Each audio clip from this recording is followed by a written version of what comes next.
প্রায় 14 বছর 5 মাস পরে বাংলাদেশে যাচ্ছি।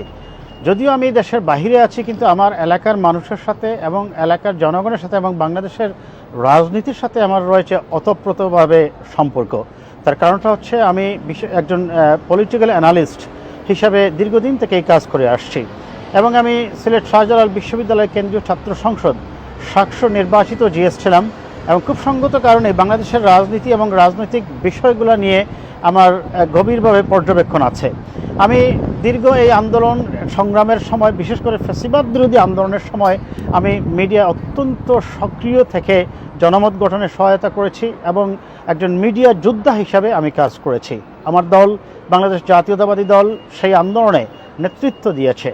এখন অবশ্যই দেশে একটি নির্বাচনী পরিবেশ বিরাজ করছে।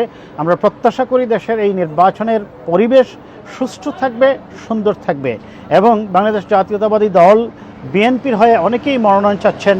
আমি আমার নির্বাচনী এলাকা সিলেট 5 জকিগঞ্জ কানাইঘাট থেকে আমি নিজেও একজন প্রার্থী এবং আমি বিশ্বাস করি আমার দল দীর্ঘদিন থেকে আমার এই যে আন্দোলন সংগ্রামের সাথে সম্পৃক্ত থাকা এবং 39 বছর থেকে আমি বিএনপির একজন কর্মী হিসাবে আমি অবশ্যই আন্দোলন সংগ্রাম করে আসছি। আমার বিশ্বাস দল আমাকে মূল্যায়ন করবে এবং সিলেট 5 জকিগঞ্জ কানাইঘাট নির্বাচনী এলাকায় আমাকেই মনোনয়ন দেবে।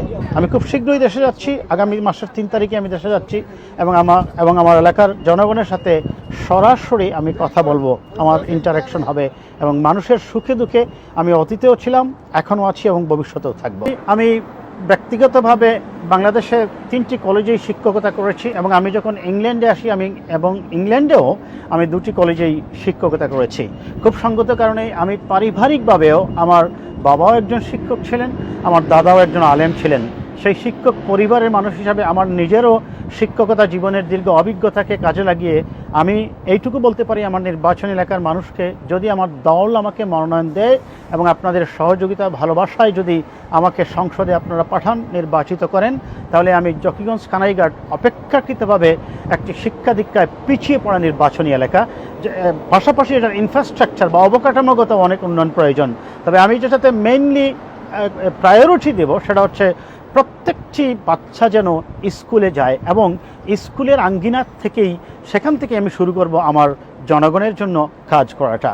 আর সেটার প্রথম পদক্ষেপ হিসাবেই আমি নিশ্চিত করব আমার নির্বাচনী এলাকায় বিশেষ করে কোনো শিক্ষা প্রতিষ্ঠানের জন্য শিক্ষক স্বল্পতা না থাকে, সেটা আমি নিশ্চিত করব যদি আপনারা আমাকে সমর্থন দেন এবং আমি নির্বাচিত হতে পারি। পাশাপাশি একজন এমপির যে রুটিন ওয়ার্ক যেগুলো আছে সেগুলো অবশ্যই সততা, নিষ্ঠা এবং দক্ষতা নিয়েই আমি কাজ করব। আপনাদের সমর্থন এবং ভালোবাসা নিয়ে এই নিশ্চয়তাটুকু আমি দিচ্ছি আপনাদেরকে। ধন্যবাদ।